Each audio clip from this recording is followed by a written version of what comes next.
I'm Mal, and this is Miniature Warriors.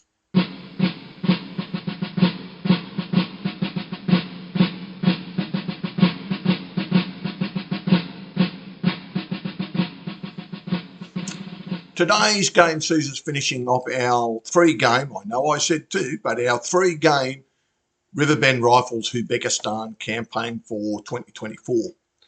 I have 5 players fighting out a siege outside the city of I Have a Bed. Anyway, I hope you enjoy.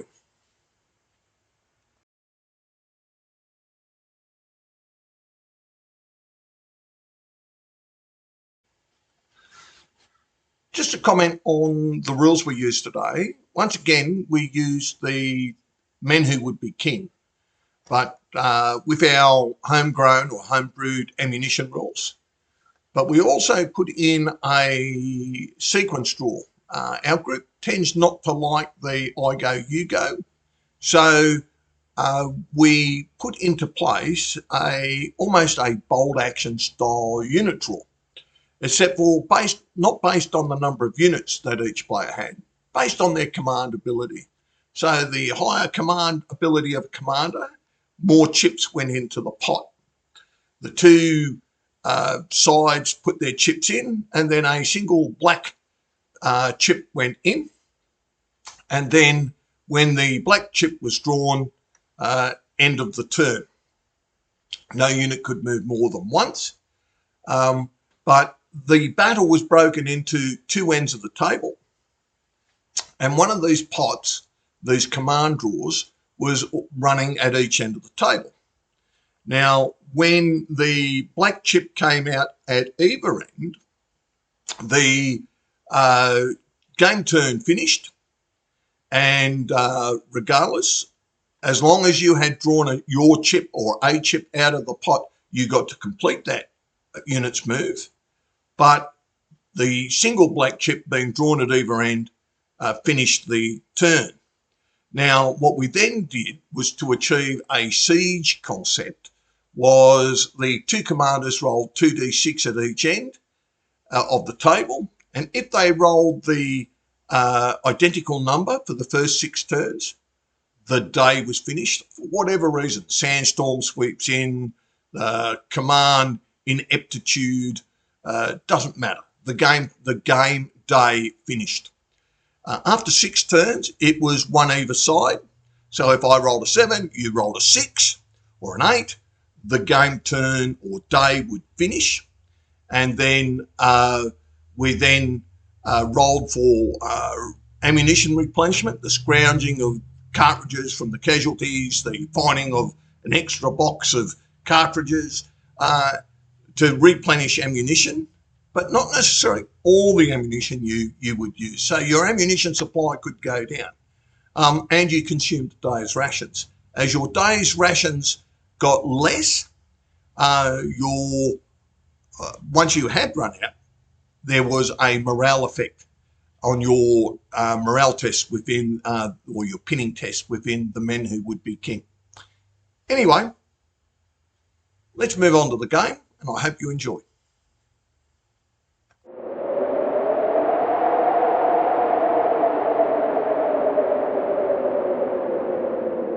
After the attack on the resupply convoy, the Whobecistani troops withdrew back towards the capital, quickly outpacing the slow bullock-pulled wagons of Major Cooper's British column.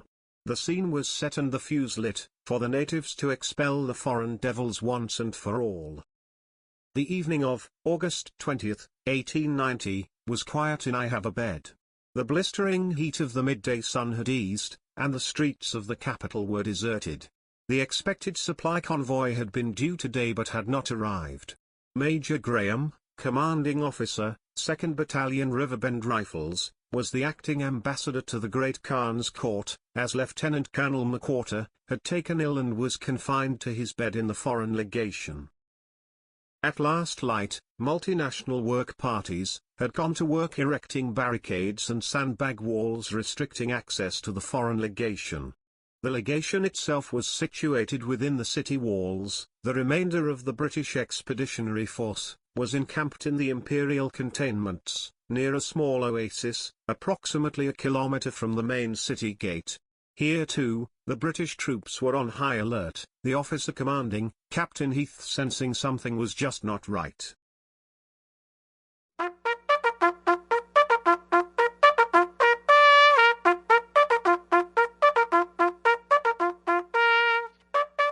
As dawn on the 21st broke, units of Whobecistan troops appeared on the skyline of the ridge to the east, their yellow and black banners fluttering in the light breeze. Back on the city wall, the Great Khan's regular troops had taken up positions during the night, that included some light guns, that now overlooked the legation. With a thunderous boom, the Whobecistan artillery opened their carronade, sending shells hurtling towards the legation, which then burst in small grey clouds of dust, throwing white-hot splinters of metal in all directions. As the initial shelling of the legation began, Mohammedan, second emir to the Great Khan, opened the assault on the cantonment. Some of the Great Khan's regulars commenced exchanging volleys with the besieged British infantry, whilst along the cantonment's eastern perimeter, units of tribal spearmen dashed forward against the British defenders. The garrison of the cantonment, at first, held back their fire, Captain Heath concerned about the ammunition supply. But as the natives pushed their attack, the Riverbend Rifles increased the volume of fire. Volley after volley crashed out, with the spearmen taking horrendous casualties, but each time they were driven back, they would rally and sweep forward across the sun-baked sand. In the last charge of the day, the Whobecistan tribesmen caught the Nordenfeldt gun's crew, and put them to the sword. A sharp counterattack rescued the situation but not the gun.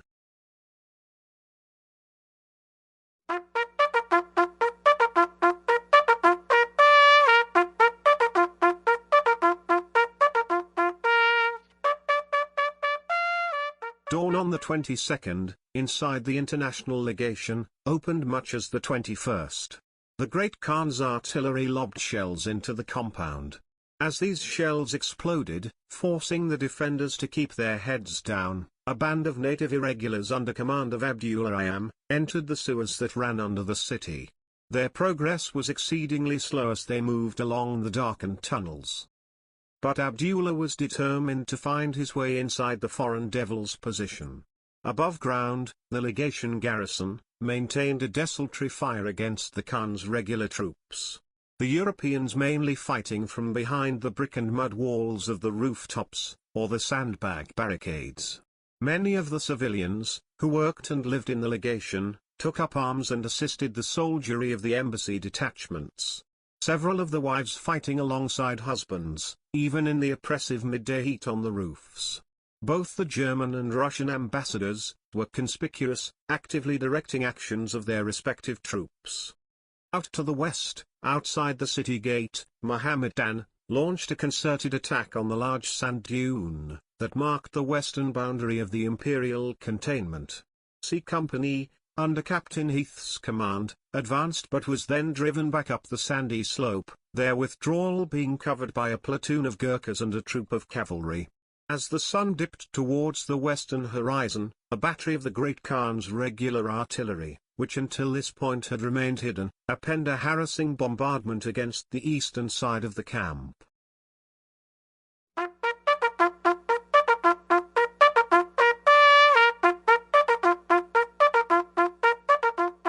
As August 23 dawned, it promised to be another blistering hot day. The last of the rations were consumed and the garrison of the cantonment stood to. A low cloud of dust, off to the northeast, rapidly cleared to reveal a warband of tribesmen quickly charging across the open sand. From the top of the great dune, Captain Heath's men fired off their first volley of the day, cutting down many of the young natives.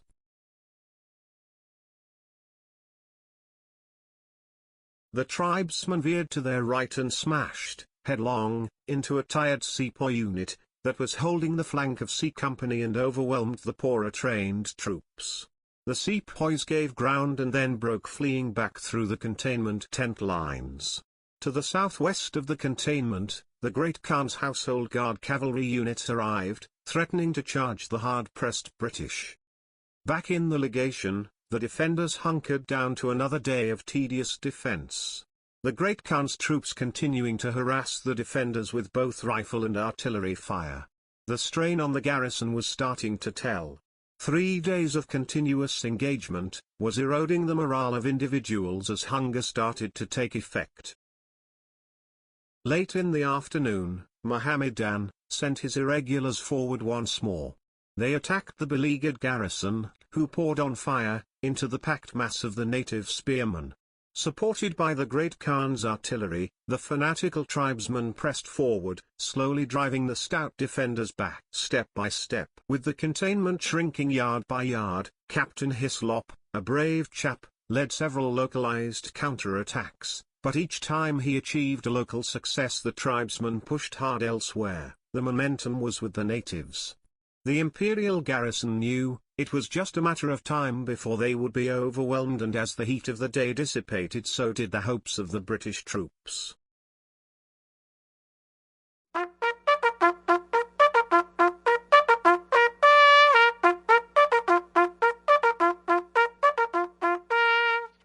The morning of August 24th dawned no different to the previous day, with the Khan's artillery shelling the legation. The garrison's bellies grumbled almost as loud as the Khan's guns, as rations had run out several days prior. The good news for Major Graham was that his ammunition was holding out. Each morning, an hour after dawn, he would climb the steps of the British Legation building and scan the eastern horizon for signs of the late supply convoy, but alas, the only dust rising from that direction was from the containment lines just outside the city. At least he thought they were still in the fight. It was mid-morning on the 24th, after 4.5 days of siege, that the final attack came on.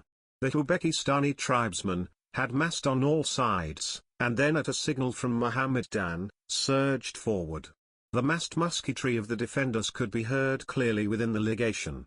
Like rolling thunder, it pierced the warm morning air, but there was no stopping the crazed spearmen. Platoons gave ground, steadied, delivered another volley, and then withdrew another 10 paces. Sergeants and officers both barked orders as men fell amongst the tent lines. With the perimeter in the legation, Major Graham, the officer commanding, reclimbed the stairs to the roof of the British Embassy, and with his binoculars, scanned the eastern sky out towards the containment. The sky was bisected by a plume of thick dark smoke, rising from where he knew the tent lines and storehouse of the containment would be. His heart sank as he realized what this meant. Just as the realization struck home, the volume of noise rose from the northwestern corner of the legation compound. Graham strode across the roof and gazing down saw that the enemy had broken through the defenses and were now rampaging through the legation. The battle was over and only a bloody fight for individual survival amongst the debris of the legation, a fight of every man for themselves now replaced the organized defense of the last 4.5 days. The battle was over. As the Great Khan re-entered his capital, far off to the east, the long-awaited supply column, commanded by Major Cooper, crested the last ridge before the city. At its head rode Major Cooper himself, who raising his binoculars scanned the battlefield and realized he had arrived too late. His problem now that confronted him was how to get his command back to the northwest frontier and the relative safety that it offered. So as the sun set to the west, his troops about faced and trudged off to the east.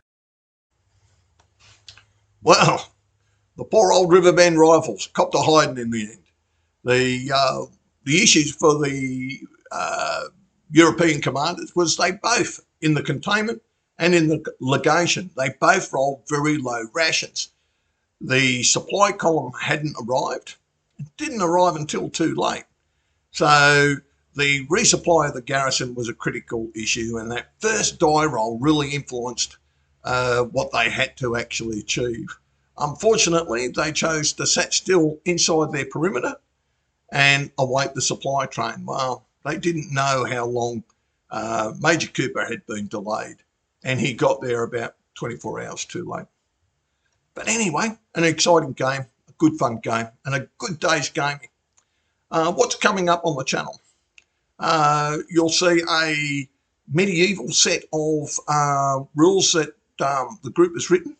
and a playthrough on those. It's actually, to call them a medieval set isn't quite correct. They're called a day at the tourney. So crossing lances, jousting.